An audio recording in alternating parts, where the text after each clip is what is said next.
வணக்கம். Welcome to life horoscope. August மாத ராசி பலனை டீட்டெயிலாக நம்ம பார்க்க போகிறோம். அஸ்ட்ராலஜி நீங்கள் வந்து ஃபாலோ பண்ணுறீங்கன்னா தொடர்ந்து ஒரு 3லேருந்து ஒரு 5 மாதம் நீங்கள் பார்த்தீங்கன்னா தான் கிளியராக புரியும். ராசி முதல்ல ஃபுல்லாக பாருங்கள். முதல்ல பார்க்குறவங்க, அதாவது இதான் நீங்கள் வந்து ஃபஸ்ட் டைமாக பார்க்குறீங்கன்னா ராசி மட்டும் பாருங்கள். ஏற்கனவே பார்க்குறவங்க தொடர்ந்து உங்கள் ராசி உங்கள் லக்னம் ரெண்டுத்தையும் கம்பைன் பண்ணி பாருங்கள். அதை சூப்பர் இம்போஸ் பண்ணி பாருங்கள். அதுக்கு தான் நான் ஒரு முறையாக சொல்கிறேன், உங்கள் ஜனன ஜாதகத்தை ஒரு முறையாக ரீட் பண்ணுங்கள். எந்தெந்த பிளான்ட் என்னென்ன பொசிஷனில் இருக்குது, எந்த ஹவுஸில் இருக்குது. இதுக்கு தான் லேர்ன் ஆஸ்ட்ரோன்ற டைட்டிலில் நிறைய நான் வந்து கிளாஸ் எடுத்திருக்கேன். அதையும் பாருங்கள். தொடர்ந்து சப்ஸ்கிரைப் பண்ணுங்கள், உங்கள் சப்போர்ட் கொடுங்க. அண்ட் உங்கள் நண்பர்களோட உறவுகளோட ஷேர் பண்ணுங்கள். நம்ம இப்போ ஆகஸ்ட் மாத ராசி பலன் டீட்டெயிலாக போகலாம். கும்பராசி. கும்பம் வந்து சனியுடைய ராசி. சனி வந்து இந்த முறை வக்ரம் அடிஞ்சு உங்களுக்கு டாமினேட்டிங்காக இருக்கார். ஃபர்ஸ்ட் ஹவுஸில் ராகு குரு பார்வை இருக்குது. சுக்ரன் 5th ஹவுஸில் குருவோட, 6th ஹவுஸில் புதன் சூரியனோட, 8ல் வந்து செவ்வாய். இப்போ கும்பமுக்கு வந்து நான் வந்து ப்ரொஃபஷனல் லைஃப்பை முதல்ல சொல்லிடுறேன். இந்த மாதம் ஆகஸ்ட் 2025 வேலை தேடுறேன், வேலை மாற்றுறேன், வேலை முயற்சி பண்ணுறன்ற பிளான்லாம் பெருசாக போடாதீங்க. 8ல் செவ்வாய் இருக்குது. அதே மாதிரி நீங்கள் ஒர்க் பண்ணுற சூழ்நிலையில் கூட உங்களுக்கு யார் கூடயாவது ஒரு ஆர்குமெண்ட் தேவையில்லாத வரும். மெயினாக சீனியர்ஸோட வரும், கலீக்ஸோட வரும். அதெல்லாம் சிம்பிளாக அவாய்ட் பண்ணுறது நல்லது. பிஸ்னஸில் கூட வந்து இந்த ப்ராஜெக்ட்ஸ்லாம் வந்து அப்படியே டூ அண்ட் ஃப்ரோ கிடைக்காம போகும். ஒரு மாதிரி பிளாக்ஸ் வரும். அப்புறம் மறுபடியும் தடங்கி கொண்டு போகும். இதெல்லாம் வந்து கொஞ்சம் நீங்கள் பொறுமையாக இருந்தீங்கன்னா தான் நல்லது இந்த மாதம். ஏன்னா செவ்வாயுடைய பொசிஷன் அப்படி இருக்குது. அதனால் கும்பம் இந்த மாதம் வந்து ஒரு விஷயத்தையும் யோசித்து பொறுமையாக நிதானமாக ஒரு அவசரம் இல்லாமல் முடிவுகள் எடுத்தீங்கன்னா நல்லது அப்படிங்கிறது என்னுடைய ஒரு கருத்து. அடுத்து வந்து ஒரு இன்கம் சைடில் பார்த்தீங்கன்னா ரெகுலராக வர்றது வந்துட்டுருக்கோம். பட் புதுசாக பெருசாக எதுவும் ட்ரை பண்ண வேண்டான்றது என்னுடைய ஒப்பீனியன். அதுக்கப்புறம் வந்து கும்பம் பொறுத்த வரைக்கும் இந்த 2025 ஆகஸ்ட்டை பொறுத்த வரைக்கும் வந்து பார்த்தீங்கன்னா ஒரு ஃபேமிலி அப்படின்னு எடுத்திங்கன்னா அதில் வந்து சில மனக்கசப்பான சூழ்நிலையோ இல்லை சில ஆர்கியூமெண்ட்டோ வரதுக்கு வாய்ப்பு தெரியுது. ஏன்னா செவ்வாய் 8th ஹவுஸில் இருக்குது. இந்த 8th ஹவுஸ் அப்படிங்கிறது என்னென்னா உங்களுடைய மங்கிலிக் ஸ்தானம். அப்படின்னா என்னென்னா உங்களுக்கு கணவன் மனைவி உறவு சம்மந்தப்பட்ட ஒரு இடையூறு, ஒரு வருத்தம், ஒரு கோபம், ஒரு மனஸ்தாபம், பேசாமல் இருக்கலாம், நான் ஒரு வாரம் பேச மாட்டேன் அப்படிங்கிற மாதிரி ஒரு சூழ்நிலை கூட அதை காமிக்குது. கொஞ்சம் அதில் கவனமாக இருங்க. அதே மாதிரி ரிலேஷன்ஷிப்பில் இருக்கீங்க, நல்லா ரொம்ப வருஷம் போயிட்டுருக்கு. அதுவும் கும்பம் 7th சனியில் அது கண்டினியூ பண்ணலாமா வேண்டாமா குழப்பம். எந்த முடிவும் இந்த மாதம் எடுக்க வேண்டாம். இந்த ப்ரொபோசலை கொண்டு போய் வீட்லையும் சொல்ல வேண்டாம். இந்த மாதம் அதுக்கு ஃபேவராக இருக்காது. ஏன்னா எதிர்ப்பாக வரும். திருமண முயற்சியில் உள்ளவங்களுக்கு கூட வரன் பார்க்கலாம். பட் ஆனால் அது வந்து சாட்டிஸ்ஃபேக்ஷன் தராது. பிடிக்கிற மாதிரி தெரியும், அப்புறம் பிடிக்காது. அப்புறம் இது இல்லை அது இல்லைன்னு ஏதோ ஒரு குறை தெரியும். அப்புறம் மற்றவங்க வேறு சுட்டி காட்டுவாங்க. இல்லை இவ்வளோ குறையாக இருக்குது, எப்படி அக்செப்ட் பண்ண போகிறேன், எப்படி அது வந்து தேர்வு செய்ய போகிறேன், எப்படி அது நடக்கும் அப்படிங்கிற எல்லாமே சொல்லி சுட்டி காட்டுற மாதிரி இருக்குது. அதனால் அதை நான் பெருசாக ரெக்கமெண்ட் பண்ணல. கும்பம் அப்படிங்கிறது வந்து இந்த மாதம் கொஞ்சம் என்ன சொல்கிறது, பேசுகிற விஷயங்களில் வந்து ரொம்ப சாஃப்டாக ஸ்மூத்தாக கொஞ்சம் பொறுமையாக இருந்தால் நல்லது அப்படிங்கிறது என்னுடைய ஒரு கருத்து. மாணவர்களுக்கு எப்படி இருக்குன்னு பார்த்தோம்னா ஸ்டூடெண்ட்ஸை பொறுத்த வரைக்கும் உங்களுக்கு வந்து 5th ஹவுஸில் குருவே வந்து நல்ல பொசிஷன் எடுத்திருக்கு. பாசிட்டிவாக உங்களை நீங்கள் வந்து ஃபோக்கஸ் பண்ணி கான்சன்ட்ரேட் பண்ணிங்கன்னா உங்களுடைய படிப்பு, உங்களுடைய படிக்கிற சூழல், உங்களுடைய ஃப்யூச்சருக்கு உண்டான பிளான், உங்களுடைய எக்ஸாம்ஸ்க்கு உண்டான பிளான்லாம் பர்ஃபெக்டாக இருக்கும். புதன் நல்லா இருக்குது. இது வந்து காம்படிட்டிவ் எக்ஸாம்ஸுக்கும் புதுசாக ஏதாவது லேர்ன் பண்ணுறதுக்கு நல்லா இருக்குது. ஏதாவது புதுசாக கற்றுக்கணுன்னா நீங்கள் இப்போ போய் கற்றுக்கலாம். அதுக்கு டைம் கரெக்டாக இருக்குது. லேர்னிங் சைடுக்கு நல்லா இருக்குது. ஸோ அதுக்கடுத்து நம்ம வந்து இல்லத்தரசிகள் பெண்கள் அப்படின்னு பார்த்தோம்னா கும்பம் இந்த மாதம் நான் ஏற்கனவே சொன்னேன், கோபம் அதிகம் வரும். நீங்கள் நினைக்காததெல்லாம் நடக்கும். சம்டைம்ஸ் உங்களுக்கு ஹெல்த் இஷ்யூ வரும். சம்டைம்ஸ் உங்களை புரிஞ்சிக்காத உங்கள் கணவர் வந்து உங்களை ஏதாவது பேசலாம். ஆனால் பொறுத்துக்க பழகுங்க. ஏன்னா இந்த மாதம் அந்த மாதிரி ஒரு மாதிரி நீங்கள் எதிர்பார்க்கறது ஒன்று நடக்கிறது ஒன்றா தெரியுது. திடீர் உறவுகளால் கூட சின்ன சின்ன கலகங்கள் வரும். அதனால் எல்லார்ட்டையும் ஒரு டிஸ்டன்ஸ் அப்படியே மெயின்டைன் பண்ணிங்கன்னா வெல் அண்ட் குட்னு நான் சொல்கிறேன். அது நல்லதும் கூட. அண்டு கும்பம் வந்து நம்ம வந்து இந்த மாதம் வந்து உங்களுக்கு மெயினாக ஹெல்த்தில் பார்த்தீங்கன்னா எக்ஸ்ட்ரா கேர் எடுக்க வேண்டிய மந்த்து தான் இது. 7th ஹவுஸில் சூரியன் வந்து ஹீட் ரிலேட்டடாக சில ஹெல்த் இஷ்யூஸை கொண்டு வரும். 8ல் வந்து செவ்வாய் வந்து முதுகு, எலும்பு, தண்டு, ஜாயின்ஸில், இடுப்பு, மெயினாக போன்ஸில் கொஞ்சம் மசில் பெயின், சம்டைம்ஸ் டயர்ட்னஸ்ஸு இதெல்லாம் கொடுக்கறதுக்கு ஆப்ஷனை காமிக்குது. மற்ற பிளான்ட் எதுவும் நெகட்டிவாக இல்லை. 2 தான், ஒன்று சூரியன், இன்னொன்று செவ்வாய். ஃபர்ஸ்ட் ஹவுஸில் ராகு வந்து சம்டைம்ஸ் வந்து தாட் ப்ராசஸில் வந்து ஏதாவது வந்து தேவையில்லாத ஓவர் திங்கிங் பண்ணுறீங்க, இல்லை கன்ஃபியூஷன் ஜாஸ்தி ஆகுது, குழப்பம் ஜாஸ்தி ஆகுது. அதனால் வந்து மைண்டே நல்லா இல்லை, நான் ஹாப்பியாகவே இல்லை, ஏதோ ஒரு விஷயம் என்னை போட்டு டிஸ்டர்ப் பண்ணிகிட்டே இருக்கேன் அப்படின்ற மாதிரி ஒரு சூழ்நிலை வரலாம். மெடிடேஷன் நிறைய பண்ணுங்கள். ஓரளவே இந்த கும்பம் வந்து இந்த மாதம் டிரான்சிஷனில் வந்து மெயினாக இந்த சூரியன் செவ்வாய் வந்து நல்ல இடத்துல டிகிரியில் மூவ் பண்ணல. அதுலேயும் 15க்கு மேலே வந்து பார்த்தீங்கன்னா உங்களுக்கு சூரியனுடைய நகர்வு வந்து கொஞ்சம் ஃபேவராக இல்லை கும்பத்துக்கு.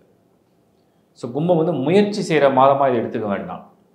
ஆல்ரெடி எல்லாம் நல்லா போயிட்டுன்னா அதை கண்டினியூ பண்ணலாம். புதுசாக முயற்சி பண்ணுறவங்க இந்த மாதம் வந்து எதிர்பார்ப்பு இல்லாமல் அப்படியே ஒரு பயணமாக இருந்தால் நல்லாயிருக்கும். பர்டிகுலராக வந்து இந்த வரன் வாழ்க்கை துணையை தேர்வு செய்கிறீங்க, தேடுறீங்க, அதுக்கு வந்து ரிசல்ட்ஸ் வந்து ரொம்ப சூப்பர் டூப்பராக நமக்கு வந்து தெரியலன்னு நான் சொல்கிறேன். ஸோ ஓரளவு இதெல்லாம் பிளான் பண்ணி பண்ணால் நல்லதுன்றது என்னுடைய கருத்து.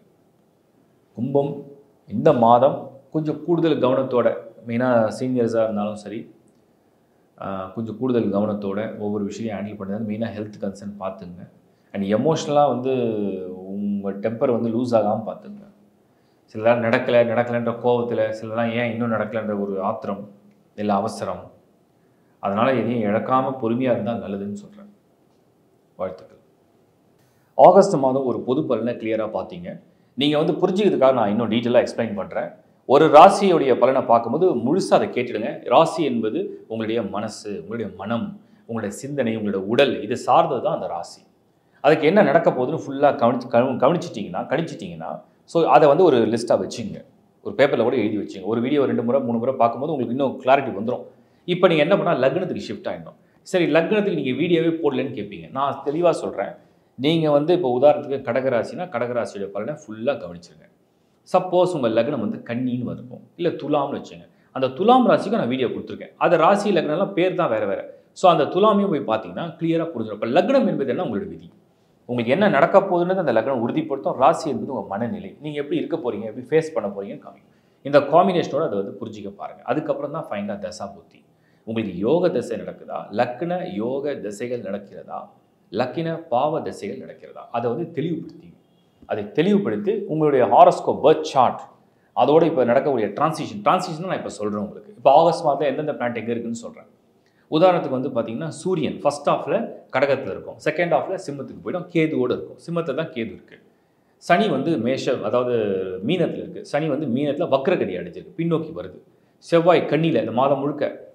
சுக்கிரன் குரு சேர்க்கை மிதுனத்தில் இருக்கும். அந்த சுக்கிரன் 20th அன்னைக்கு புதனோட கடகத்தை சேர்ந்துடும். இதுதான் பிளானட்டரி பொசிஷன். புதன் மாறல, வக்ரமாக இருக்க 10th அன்னைக்கு வக்ர நிவர்த்தி அடைஞ்சிடுறாரு. இது வந்து டோட்டலாக அந்த மந்தில் சந்திரன் வந்து உங்களுக்கு தெரியும் எவ்ரி 2.25 டே ஒரு ராசியாக கடந்து போயிட்டே இருக்கும். ஸோ இந்த பிளானட்டரி ராகு கேது உங்களுக்கு கிளியராக தெரியும். கேது சிம்மத்தில் இருக்குது, ராகு வந்து கும்பத்தில். ஸோ இந்த பிளானட்டரி பொசிஷனோட அதை சூப்பர் இம்போஸ் பண்ணுங்கள். உங்கள் பர்த் சார்ட்டோட நீங்கள் அப்படி பொருத்தி பார்த்தீங்கன்னா, ஜனன ஜாதகத்தை ஒரு கையில் வச்சுங்க. இப்போ உள்ள டிரான்சிஷனை வந்து அப்படியே பிளேஸ் பண்ணி பார்த்தீங்கன்னா புரியும் எதை ப்ரெஷர் கொடுக்குது அப்படிங்கிறத. இப்போ தசாபுத்தி இதுதான் காம்பினேஷன். இதுக்கு நான் நிறைய வந்து ஒரு சும்மா ஒரு சாதாரண ஆளு கூட புரிகிற மாதிரி ஒரு எளிமையான முறையில் லேர்ன் ஆஸ்ட்ரோ டைட்டிலில் உங்களுக்கு ஆஸ்ட்ராலஜியை சொல்லி கொடுத்துருக்கேன். அதை போய் பாருங்கள். ஸோ நட்சத்திரம்னா என்ன, ராசினா என்ன எல்லாம் புரிஞ்சிடும். வாஸ்து பற்றி நிறைய கொடுத்துருக்கேன். ஏகப்பட்ட விஷயங்கள் வாஸ்து பற்றி கொடுத்துருக்கேன். வாடகை வீடு போனாலும் வாஸ்து எப்படி செக் பண்ணுறது, சொந்த வீடு கட்டும் பொழுதும் சரி, ஃப்ளாட் வாங்கும்போது எப்படி வாஸ்து செக் பண்ண கிளியராக கொடுத்துருக்கேன். கோத்ரூ பண்ணி பாருங்கள். அதெல்லாமே உங்களுக்கு வந்து பயங்கர நாலேஜ் கிடைக்கும். நீங்கள் வாழ்கிற வீடு அப்படிங்கிறது உங்களுக்கு மட்டும் கிடையாது, உங்கள் குடும்பத்துக்கு. நீங்கள், உங்கள் மனைவி, உங்கள் மக்கள், உங்கள் பிள்ளைகள், உங்கள் அப்பா அம்மா இருப்பாங்க வயசானவங்க. ஸோ அவங்களுடைய ஹெல்த்து, பசங்களுடைய படிப்பு, அவங்களுடைய திருமண வாழ்க்கை, அது ஏன்னா வாஸ்து தோஷத்தால் திருமண வாழ்க்கை கூட சில பேருக்கு பாதிக்கப்படும், ஹெல்த்து பாதிக்கப்படும். ஸோ என்னங்கிறது கிளியராக கண்டுபிடிங்க. அதை கண்டுபிடிச்சி அதை சரி பண்ணுற வழியும் தேடுங்க. அதுக்கு நான் நிறைய வீடியோஸ் கொடுத்துருக்கேன். நியூமராலஜி எப்படி வந்து உங்கள் பேரில் சின்ன அதிர்வுகளை சின்ன கரெக்ஷன் பண்ணும்போது சில விஷயங்கள் சேஞ்ச் ஆகணும், நிறைய வீடியோ கொடுத்துருக்கேன். எல்லாருக்கும் எல்லாமே மாறாது, ஆனால் எல்லாருக்கும் ஏதோ ஒன்று பொருந்தும். அது என்னன்றது நீங்கள் பார்க்க தான் புரியும்.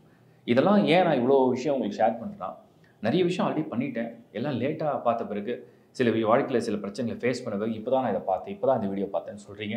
அதே மாதிரி திருமணம் செய்கிறவங்க தயவு செஞ்சு மேரேஜ் மேட்ச்சுக்கும் நிறைய வீடியோ கொடுத்துருக்கேன், ஜென்ரலாக கொடுத்துருக்கேன். பட் அது தவிர பர்சனல் ஹாரோஸ்கோப்பையும் நீங்கள் கம்பேர் பண்ணி செக் பண்ணி பார்த்துங்க. அண்ட் ஓவராலாக ஒன்ஸ் அகேன் உங்கள் எல்லாருக்கும் என்ன மனமார்ந்த நன்றி. இதை தவிர நிறைய சர்வீஸ் வந்து வெப்சைட்டில் ஆட் பண்ணியிருக்கோம். www.lifehoroscope.in.